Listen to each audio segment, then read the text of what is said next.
एक गांव में मीना अपने पति रमेश के साथ रहा करती थी। वो लोग बहुत गरीब थे, जिस वजह से अपना घर खर्च चलाने के लिए वो लोग घर के बाहर ही दाल चावल बेचा करते, जिससे उनका घर खर्च आराम से चल रहा था।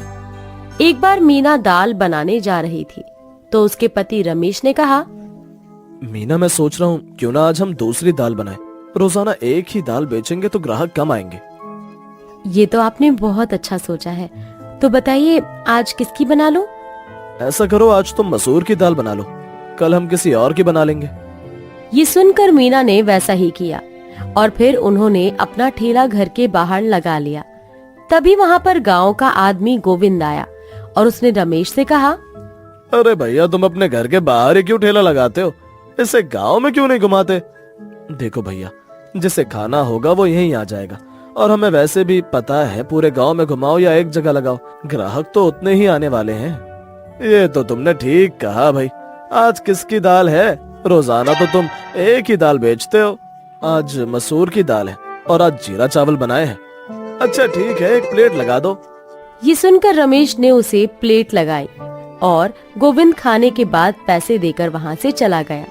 गोविंद के जाने के बाद मीना ने कहा, अच्छा हुआ आज आपने दाल बनवा दी, वरना आज ग्राहक कम आते। हाँ, मैंने इस बारे में सोचा था। अब हम लोग इसी तरह दाल बनाया करेंगे। धीरे धीरे समय गुजर रहा था। उन दोनों का गुजारा इसी तरह होता था। एक दिन मीना ने रमेश से कहा, अजी कब तक इस तरह चलता रहेगा? क्या हुआ? तुम किस बारे में बात कर रही हो? यही हम लोग कब तक इस तरह दाल चावल बेचते रहेंगे, क्योंकि इसमें इतनी आमदनी भी नहीं है। हाँ हाँ, मुझे पता है, पर अगर कोई और काम करेंगे तो उसे करने में बहुत समय लगेगा, और वैसे भी वो काम चला या ना चला। अपने पति की बात सुनकर मीना को भी ये बात सही लगी, क्योंकि उनका काम अभी अच्छा चल रहा था। ये तो आपने बिल्कुल ठीक कहा। ठीक है, चलिए मैं आती हूँ, आप तब तक ठेले पर सामान लगा लीजिए। इसके बाद रमेश ने दाल चावल का ठेला लगाया और आराम से बैठ गया। तभी वहाँ पर एक आदमी आया जो दिखने में काफी गरीब था। उसने रमेश से कहा, भैया मुझे बहुत तेज भूख लगी है, क्या मुझे एक प्लेट दाल चावल मिल सकते हैं? हाँ हाँ भैया, अभी देता हूँ, पर भैया मेरे पास पैसे नहीं है। ये सुनकर रमेश ने उस आदमी को ऊपर से नीचे देखा और फिर कहा, कोई बात नहीं, आप खा लीजिए। इसके बाद रमेश ने उसे एक प्लेट खिला दी। तभी वहाँ पर मीना आ गई। इस पर आदमी ने कहा, भैया एक प्लेट और दे दो, इसमें मेरा पेट नहीं भरा। ठीक है भैया, और ले लो। ये कहकर रमेश ने उसे दूसरी प्लेट दे दी और वो आदमी दाल चावल खाकर चला गया। जिस पर मीना काफी हैरान हुई और बोली, अरे इस आदमी ने तो पैसे दिए ही नहीं। मुझे पता है उसके पास पैसे नहीं थे, इस वजह से मैंने उसे फ्री में ही खिला दिया। क्या? पर इस तरह तो हमें नुकसान हो गया ना। कोई बात नहीं, वैसे भी जब भगवान ने हमें खिलाने वाला बनाया है तो हमें किसी को मना नहीं करना चाहिए। ये सुनकर मीना बहुत खुश हुई कि उसके पति की इतनी अच्छी सोच थी। इसके बाद वो दोनों आराम से ठेला चलाने लगे। समय के साथ सब कुछ सही चल रहा था। एक रात अचानक उनके घर चोरी हो गई, जिस वजह से उनका इकट्ठा किया हुआ सारा पैसा चोर ले गए। अगली सुबह जब उन्हें ये बात पता लगी तो मीना और रमेश बहुत दुखी हुए। हे भगवान, ये क्या हो गया? अब हम लोग क्या करेंगे? पता नहीं इस चोर को हमारा ही घर क्यों मिला था।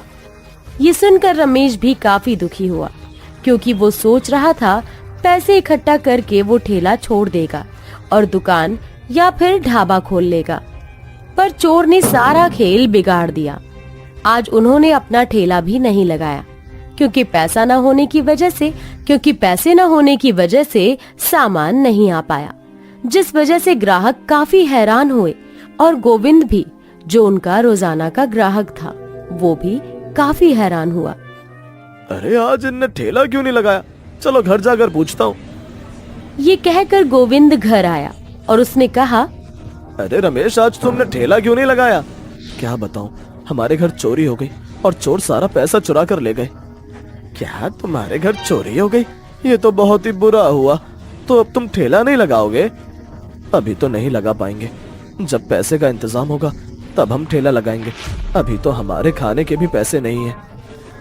तो इसका मतलब क्या चोर सब ले गए? हाँ, वो सब कुछ चुरा ले गए। पर तुमने जाना नहीं क्या? नहीं, अगर हमें पता लग जाता तो हम चोर को पकड़ लेते। शायद उन्होंने हमें बेहोश कर दिया होगा। ये सुनकर गोविंद वहां से चला गया और वो दोनों काफी दुखी हुए। उस दिन उन्होंने खाना पीना भी नहीं खाया क्योंकि उनकी मेहनत की कमाई चली गई।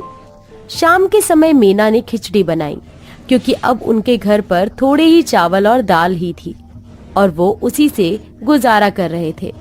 वहीं मीना ने रमेश से कहा, अजी खिचड़ी खा लीजिए, आपने कुछ भी नहीं खाया है। मेरा मन नहीं है, तुम खा लो। अगर आप कुछ खाएंगे नहीं तो आप बीमार हो जाएंगे। आपने आज कुछ नहीं खाया है। कैसे खा लूं? जैसे तैसे तो पैसे जोड़ पाए थे, पर चोर ने सब चुरा लिया। एक बार भी उसने हमारे बारे में नहीं सोचा। अजी चोर किसी के बारे में नहीं सोचते हैं, वो तो सिर्फ बस अपने आप से मतलब रखते हैं। आप इतना परेशान ना हो, भगवान सब ठीक कर देगा। इसके बाद मीना खिचड़ी ले आई और उसने रमेश को खिलाई और फिर खुद भी खाने लगी। वहीं दूसरी तरफ वो आदमी फिर से रमेश के ठेले पर आया और वहाँ उसे ठेला नहीं मिला, जिस पर उसने वहीं पर एक भोला नाम के आदमी से कहा, अरे आज इन्होंने ठेला नहीं लगाया क्या? नहीं भैया, आज इनके घर पर चोरी हो गई, इस वजह से। क्या चोरी हो गई? ये सुनकर वो आदमी वहाँ से चला गया। अगली सुबह वो लोग उठे। उठने के बाद मीना घर का काम करने लगी क्योंकि पैसे न होने की वजह से उन्होंने आज भी ठेला नहीं लगाया था। इस पर रमेश ने कहा, मैं बाहर काम ढूंढने जा रहा हूँ। काम ढूंढने? पर क्यों? अरे अब पैसे नहीं है तो पहले मैं कहीं मजदूरी करूंगा, फिर उन्हीं पैसों से सामान ले आऊंगा जिससे हम फिर से अपना ठेला लगा सकेंगे। ठीक है, आप जाइए। ये सुनकर रमेश वहाँ से जाने लगा। तभी वहाँ पर एक अमीर सेठ आया और सेठ को देखकर रमेश काफी हैरान हुआ और बोला, अरे आप कौन है? आप मुझे नहीं जानते पर मैं आपको अच्छी तरह से जानता हूँ। ये सुनकर रमेश काफी हैरान हुआ। वहीं मीना भी आ गई। इस पर रमेश ने कहा, अच्छा आप अंदर आइए। इस पर वो आदमी मुस्कुराया और बोला, मुझे पता लगा आपके घर चोरी हुई है और आपका बहुत नुकसान हो गया। हाँ ये बात सच है, पर हमने आपको पहचाना नहीं। मैं वही हूँ जिसे आपने फ्री में दाल चावल खिलाए। ये सुनकर रमेश और मीना काफी हैरान हुए क्योंकि उस दिन तो वो बहुत गरीब था और आज इतना अमीर। इस पर वो बोला, मुझे पता है तुम लोग हैरान हो, पर मैं तो तुम लोगों को परख रहा था क्योंकि आज के समय में तुम्हारे जैसे लोग बहुत ही कम हैं और मैंने अपने आप से एक वादा किया था, जो भी मुझे सच्चा इंसान मिलेगा मैं उसकी मदद करूंगा, इसीलिए मैं तुम्हारी मदद करने आया हूँ। ये कहकर उस अमीर सेठ ने रमेश की तरफ एक बैग बढ़ाया। रमेश ने जब बैग खोलकर देखा तो वो पैसों से भरा हुआ था। इस पर रमेश ने मना कर दिया, नहीं नहीं, हम ये पैसे नहीं ले सकते, ये तो बहुत ज्यादा है। अरे आपने उस दिन जो दाल चावल खिलाए थे उसके सामने तो ये कुछ नहीं है। आपसे अमीर भला कौन हो सकता है? आप मना मत कीजिए, मेरा प्रण पूरा कर दीजिए। ये सुनकर रमेश बहुत खुश हुआ और उसने उन पैसों को ले लिया। इसके बाद वो अमीर आदमी वहाँ से चला गया। अमीर आदमी के जाने के बाद मीना ने कहा, मैंने कहा था ना, भगवान हमारी मदद जरूर करेंगे। ये आदमी हमारे लिए भगवान बनकर आया था। हाँ तुम बिल्कुल ठीक कह रही हो। अब हम फिर से दाल चावल का ठेला लगा सकते हैं और इस बार हम गरीबों को फ्री में भी खिलाया करेंगे। ये सुनकर मीना बहुत खुश हो गई। इसके बाद उन्होंने फिर से ठेला लगाया और अब वो लोग आराम से दाल चावल बेचते थे। हमें इस कहानी से ये सीख मिलती है कि हमें हमेशा एक दूसरे की मदद करनी चाहिए, क्योंकि अगर आप किसी की मदद करेंगे तो इससे भगवान आपकी मदद करते हैं। अरे शामू, ओ शामू, कहाँ चला गया सुबह सुबह? अरे सीमा, तुमने शामू को देखा क्या? सुमित्रा ने अपनी नौकरानी सीमा से पूछा, पर सीमा को शामू के बारे में कुछ नहीं पता था और उसने कहा, नहीं मालकिन, मुझे नहीं पता। आपने उसे इतनी छूट दी है, घूम रहा होगा कहीं। ऐसी बात नहीं है, वो बिना बात के कहीं नहीं जाता, जरूर किसी काम से गया होगा। तभी उधर से शामू हाथों में सब्जी लेकर आ रहा था और उसने सुमित्रा से कहा, देखिए मालकिन, मैं सारी सब्जियां ले आया। अरे शामू, तुम सब्जियां लेने गए थे इतनी सुबह सुबह? हाँ, क्योंकि सुबह सुबह ताजी सब्जियां मिल जाती हैं और फिर तो बची कुछ ही रह जाती हैं, इसलिए चला गया। देखा, मैंने तुमसे कहा था ना सीमा, ये बिना बात के नहीं जाता। चलो अब तुम दोनों जाकर काम करो। इसके बाद सीमा वहाँ से चली गई और शामू भी। शामू अपने मालिक का वफादार नौकर था, जिस वजह से सीमा और राजू उससे बहुत ज्यादा जला करते थे, क्योंकि नौकर तो वो भी थे, पर उन्हें इतनी छूट नहीं थी जितनी शामू को थी। पता नहीं शामू में ऐसा क्या है जो हमारे अंदर नहीं है। आखिर वो भी नौकर है और हम भी। क्या हुआ? क्यों इतना बड़बड़ा रही हो? अरे राजू, तुमने देखा नहीं मालकिन किस तरह हमारे और शामू के बीच भेदभाव करती है। हाँ, ये तो तुम ठीक कह रही हो, पर हम कर भी कह सकते हैं। धीरे धीरे समय गुजर रहा था। एक दिन रविदास अपने ऑफिस जा रहा था, तभी उसने शामू को बुलाया और कहा, अरे श्यामू, मेरी इम्पोर्टेंट फाइल कहाँ रखी हुई है? तुमने देखा है क्या? हाँ हाँ, आपके कमरे में ही रखी हुई थी। अच्छा, जरा ले आओ प्लीज। ये सुनकर शामू रविदास के कमरे में आया और फाइल लेकर उसके पास पहुंच गया। फाइल को देखकर रविदास बहुत खुश हुआ और बोला, अरे मैं तो भूल ही गया था। वो तो अच्छा है, तुम मेरी सारी चीजों का ध्यान रखते हो। अच्छा, तो मैं अब ऑफिस जाता हूँ। इसके बाद रविदास ऑफिस के लिए निकल गया।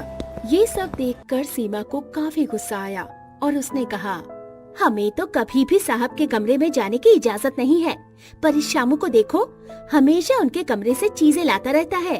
तभी वहाँ पर सुमित्रा आई और उसने सीमा से कहा, अरे तुम यहाँ क्या कर रही हो सीमा? खाना बन गया? हाँ मालकिन, सारा काम हो चुका है। अच्छा, ये तो बहुत अच्छी बात है। आज तुम्हारी छुट्टी है, तुम लोग जाओ। क्या आज हम लोगों की छुट्टी है? पर क्यों? क्योंकि आज मैं बाहर जा रही हूँ इसलिए, और घर में कोई नहीं रहेगा, तो तुम लोग यहाँ क्या करोगे? ये सुनकर श्यामू भी बहुत खुश हुआ और उसने कहा, तो मालकिन, मेरी भी छुट्टी है। अरे नहीं नहीं श्यामू, तुम तो घर की रखवाली करोगे, समझे? क्या मालकिन, आप इसे घर सौंप रही हैं? ये एक छोटा सा नौकर है, अगर इसने कुछ गड़बड़ कर दी तो? सीमा, भले ही श्यामू एक छोटा सा नौकर है, पर मुझे उस पर पूरा भरोसा है, वो कोई गड़बड़ नहीं करेगा। अरे हाँ मालकिन, आप चिंता मत कीजिए, आप बेफिक्र होकर जाइए। ये सुनकर सुमित्रा वहाँ से चली गई और सीमा और राजू भी वहाँ से चले गए। समय का पहिया तेजी से गुजर रहा था। शामू अपने मालिक का वफादार नौकर और बहुत ही बुद्धिमान था। वो हर समस्या का हल निकाल लिया करता, जिस वजह से रविदास उसे हमेशा अपने साथ रखा करते थे और सुमित्रा भी उस पर बहुत भरोसा करती। एक दिन रविदास कार से घर की तरफ आ रहे थे, तभी उन्हें महसूस हुआ कि जैसे कोई उनकी कार का पीछा कर रहा हो, और वो जल्दी से घर आए और उन्होंने ये बात सुमित्रा को बताई। तभी वहाँ पर शामू आया और क्या हुआ साहब जी, आप थोड़ा परेशान लग रहे हैं? अरे हाँ, क्या बताऊं श्यामू, आज मुझे ऐसा लगा जैसे कोई मेरा पीछा कर रहा हो। अरे साहब जी, सड़क पर तो बहुत सारी गाड़ियां चलती रहती हैं, आपका भ्रम होगा। भला आपका पीछा कौन करेगा? हाँ हाँ, शामू एकदम ठीक कह रहा है, और वैसे भी आप इस शहर के बहुत बड़े बिजनेसमैन हैं, तो जरा संभल के रहा कीजिए। ये तो मालकिन बिल्कुल ठीक कह रही हैं। आपको अपने साथ 2-4 बॉडीगार्ड रखने चाहिए, जिससे आपकी तरफ कोई आंख उठाकर भी ना देख सके। ठीक है, तो फिर मैं